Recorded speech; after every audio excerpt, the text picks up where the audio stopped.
ನೆಚ್ಚಿನ ಶಾಸಕರು ನಾರಾಯಣಸ್ವಾಮಣ್ಣವರು ನವಪೂಜೆ ಕರೆದಾಗ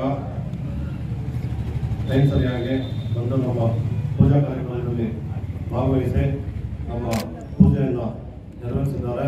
ಅವರ ಸಂಘದ ಪರವಾಗಿ ಪ್ರತಿಯೊಬ್ಬರ ಪರವಾಗಿ ಧನ್ಯವಾದಗಳನ್ನು ತಿಳಿಸಿದ್ದ, ಅದೇ ರೀತಿ ಅವರ ಶಿಷ್ಯಾಲಯ ಅಂತ ಹೆಸರಾಗಿರುವಂಥ ಗೋವಿಂದರವರು ನೂತನ ಉತ್ಸವ ಅಧ್ಯಕ್ಷರಾಗಿ ಆಯ್ಕೆಯಾಗಿದ್ದಾರೆ.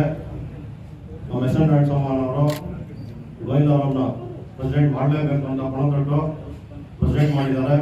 ಅವರಿಗೆ ನಮ್ಮೆಲ್ಲರ ಪರವಾಗಿ, ನಮ್ಮ ಪುರಸಭಾ ಸದಸ್ಯರ ಎಲ್ಲರ ಪರವಾಗಿ, ಕಾಂಗ್ರೆಸ್ ನಾಯಕರ ಪರವಾಗಿ ಧನ್ಯವಾದಗಳನ್ನು ತಿಳಿಸುತ್ತಾ, ಗೋವಿಂದರವರು ಶಾಸಕರ ಗೌರವವನ್ನು ಉಳಿಸಿ ಟೌನಲ್ಲಿ ಪ್ರತಿಯೊಬ್ಬ ಕೌನ್ಸಿಲರ್ಗಳು ಸ್ಪಂದಿಸಿ ಕೆಲಸಗಳನ್ನ ಮಾಡಬೇಕು ಅಂತ ನನ್ನ ಪರವಾಗಿ ಕೇಳ್ಕೊಂತ ಇದ್ದೀನಿ. ಅದೇ ರೀತಿ ನಾವೆಲ್ಲರ ಪರವಾಗಿ ಸಣ್ಣ ಒಂದು ಸನ್ಮಾನ ಮಾಡಬೇಕು ಅಂತ ಇಚ್ಛಿಸ್ತೀನಿ. ಗಾಂಧಿನಗರದಲ್ಲಿ ಪ್ರತಿ ಹಬ್ಬಗಳನ್ನು ಮಾಡ್ತಾರೆ. ಈ ಗೌಡ್ರ ಮನೆ ನಂಜುಂಡಪ್ಪನವರ ಸುಪುತ್ರರಾಗಿರ್ತಕ್ಕಂಥ ಪ್ರಭು ಅವರ ಒಂದು ಮುಖಂಡತ್ವದಲ್ಲಿ ಪ್ರತಿ ಹಬ್ಬವನ್ನು ಕೂಡ ಸುಮಾರು 100 ವರ್ಷ ಇತಿಹಾಸ ಇರ್ತಕ್ಕಂಥ ಗಾಂಧಿನಗರದಲ್ಲಿ ಆಚರಣೆ ಮಾಡ್ತಕ್ಕಂಥ ಸಂಪ್ರದಾಯ.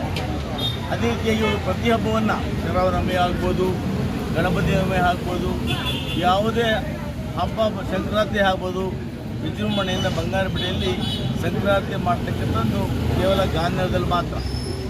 ಹೀಗೆ ಸಂಪ್ರದಾಯ ಹಬ್ಬಗಳನ್ನು ಪ್ರತಿ ಹಬ್ಬವನ್ನು ತಪ್ಪದೆ ಯುವಕರ ಬಳಗ, ಹಿರಿಯರು ಎಲ್ಲರೂ ಸೇರಿಕೊಂಡು ಭಾಳ ಉತ್ಸಾಹ ಮಾಡ್ತಾರೆ.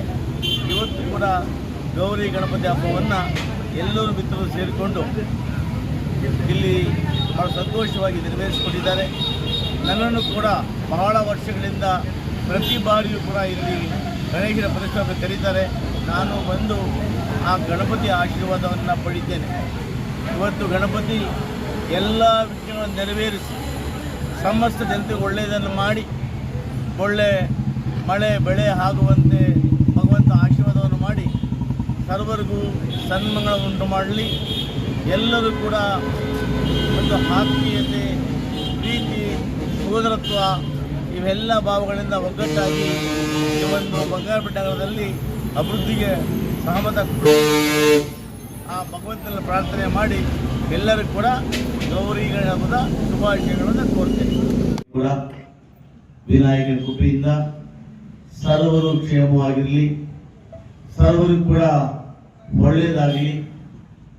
ಎಲ್ಲ ವಿನಾಯಕ ಸಂಘದ ಮಿತ್ರರು ಕೂಡ ಇದೇ ರೀತಿ 100 ಕಾಲ ಈ ಒಂದು ಗಣೇಶನ ಹಬ್ಬವನ್ನು ನೀವು ವಿಜೃಂಭಣೆ ಆಚರಣೆ ಮಾಡಬೇಕು. ಯಾವುದೇ ವ್ಯಕ್ತಿಯಿಂದ ಆಗಲಿ ಶಕ್ತಿಯಿಂದ ಆಗಲಿ ತೊಂದರೆ ಬಂದಾಗ ಆ ಭಗವಂತ ಗಣೇಶ ನಿವಾರಣೆ ಮಾಡ್ತಾನೆ.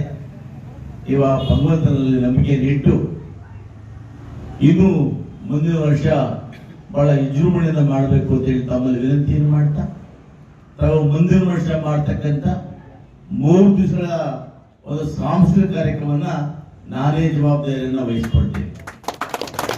ತಾವು ಮುಂದೆ ನಿಂತು ಶ್ರೀಧರ್ ಅವರು, DC ಮೂರ್ತಿ ಅವರು, ವೆಂಕಟೇಶ್ ಅವರು, ಚಂದು ಅವರು, ರಾಕೇಶ್ ಆದಿಯಾಗಿ ಎಲ್ಲ ವೆಂಕಟಾಚಲಗೌಡರು ಎಲ್ಲ ಮುಖ್ಯವಾಗಿ ತಾವು ಮುಂದಿನ ವರ್ಷ ಇನ್ನು ಹೆಚ್ಚಿನ ರೀತಿಯಲ್ಲಿ ಈ ಹಬ್ಬವನ್ನು ಆಚರಣೆ ಮಾಡಬೇಕು ಅಂತೇಳಿ ತಮ್ಮಲ್ಲಿ ಪ್ರಾರ್ಥನೆಯನ್ನು ಮಾಡಿ, ನಾನು ಸದಾ ಈ ನಗರವನ್ನು ಅಭಿವೃದ್ಧಿಪಡಿಸಲಿಕ್ಕೆ, ಎಲ್ಲರ ಸಮಸ್ಯೆಗಳ ನಿವಾರಣೆ ಮಾಡಲಿಕ್ಕೆ, ವಿಶೇಷವಾಗಿ ಬಂಗಾರಪೇಟೆ ಜನತೆ ಒಬ್ಬ ಇತಿಹಾಸದಲ್ಲಿ ಭೋವಿ ಸಮಾಜದ ಒಬ್ಬ ವ್ಯಕ್ತಿಗೆ ಎಂ ಗೋವಿಂದರವರಿಗೆ ಬಹುಶಃ ಈ ಪಟ್ಟಣದ ಪ್ರಥಮ ಪ್ರಜೆ ಆಗುವಂಥ ಅವಕಾಶವನ್ನು ವಿಘ್ನೇಶ್ವರನ್ನು ಮಾಡಿಕೊಟ್ಟಿದ್ದಾನೆ. ನಾವೆಲ್ಲ ಕೂಡ ನೆವಪಾತ್ರಕ್ಕಷ್ಟೇ ಏನೇ ಆಗಬೇಕಾದ್ರೂ ಕೂಡ ದೇವರ ಆಶೀರ್ವಾದ ಬೇಕೇ ಬೇಕು. ದೇವರ ಆಶೀರ್ವಾದ ಸಂಕಲ್ಪ ಇಲ್ಲ ಅಂದರೆ ನಾವೇನೂ ಮಾಡಲಿಕ್ಕೆ ಸಾಧ್ಯ ಇಲ್ಲ. ಅದೇ ರೀತಿಯಾಗಿ ಗೋವಿಂದರವರು ಮುಂದಿನ ದಿನಮಾನಗಳಲ್ಲಿ ಈ ನಗರವನ್ನ ಮತ್ತಷ್ಟು ಹೆಚ್ಚು ಸೌಂದರ್ಯವಾಗಿ ಎಲ್ಲ ಮೂಲಭೂತ ಸೌಕರ್ಯಗಳನ್ನ ಕೊಡಲಿಕ್ಕೆ, ಕುಡಿಯುವ ನೀರು ಇವತ್ತು ಎರಗೋಳು ಯೋಜನೆ ಇತಿಹಾಸದಲ್ಲಿ ಇವತ್ತು ಬಂಗಾರಪೇಟೆಗೆ ಎರಗೋಳು ಯೋಜನೆ ಅಂತ ಅಂದ್ಕೊಟ್ಟು ಈ ಜನ ನೆಮ್ಮದಿಯಿಂದ ನೀರು ಕುಡಿಯುವ ವ್ಯವಸ್ಥೆಯನ್ನು ಮಾಡಿದ್ದೇವೆ. ಇದಕ್ಕೆಲ್ಲ ಕಾರಣ ಈ ಬಂಗಾರಪೇಟೆ ಜನತೆಯ ಪ್ರೀತಿ ವಿಶ್ವಾಸಗಳು. ಹಾಗಾಗಿ ಆ ದೇವರ ಕೃಪೆಯಿಂದ ನಾವೆಲ್ಲ ಕೂಡ ಚುನಾವಣೆಯಲ್ಲಿ ಮಾತ್ರ ಪಕ್ಷ, ಚುನಾವಣೆ ಆದ ನಂತರ ಯಾವುದೇ ಸಮಾರಂಭ, ದೇವರ ಕಾರ್ಯಕ್ರಮಗಳು, ಸ್ನೇಹ ಬೈಗುಟಗಳು ಎಲ್ಲರೂ ಕೂಡ ಬಂಗಾರಪೇಟೆ ನಾವೆಲ್ಲ ಒಂದೇ ಭಾವನೆಯಿಂದ ಹೇಳ್ತಾ, ಹಬ್ಬದ ವಿಚಾರದಲ್ಲಿ ನಾನು ಕೂಡ ಎಲ್ಲರ ವಿಶ್ವಾಸವನ್ನು ತೆಗೆದುಕೊಂಡು ಇವತ್ತು ಕೋಲಾರರಾಮ ದೇವಸ್ಥಾನದ ಆ ಒಂದು ಕಾಂಪ್ಲೆಕ್ಸ್ ಕಾರ್ಯ ಇವತ್ತು ಪ್ರಾರಂಭ ಆಗಿದೆ. ಅದು ಕೂಡ ವಿಘ್ನೇಶ್ವರ ಆದಷ್ಟು ಬೇಗ ನಿವಾರಿಸಲಿ ಅಂತೇಳಿ ಆ ದೇವರೆಲ್ಲ ಪ್ರಾರ್ಥನೆ ಮಾಡ್ತಾ, ಇವತ್ತು ನಾವೇನು ಅಂದ್ಕೊಂಡಿದ್ದೀವಿ, ಸಿವರೇಜು, ವಿದ್ಯುತ್ತು ಮತ್ತು ರಸ್ತೆಗಳು ಇವೆಲ್ಲವನ್ನು ಕೂಡ ಭಗವಂತ ಶೀಘ್ರವಾಗಿ ಮಾಡಲಿಕ್ಕೆ ಆಶೀರ್ವಾದ ಮಾಡಲಿ ಅಂತೇಳಿ ಈ ಗಣೇಶನ ಹಬ್ಬದಂದು ಆ ಗಣೇಶ ನಮಸ್ತೆ ಮಾಡ್ತಾ ಸರ್ವರಿಗೂ ಸನ್ಮಾನ ಉಂಟು ಮಾಡಲಿ ಅಂತೇಳಿ ನನ್ನ ಮಾತನ್ನು ಮುಗಿಸ್ತೀನಿ. ಜೈ ಹಿಂದ್, ಜೈ ಗಣೇಶ್.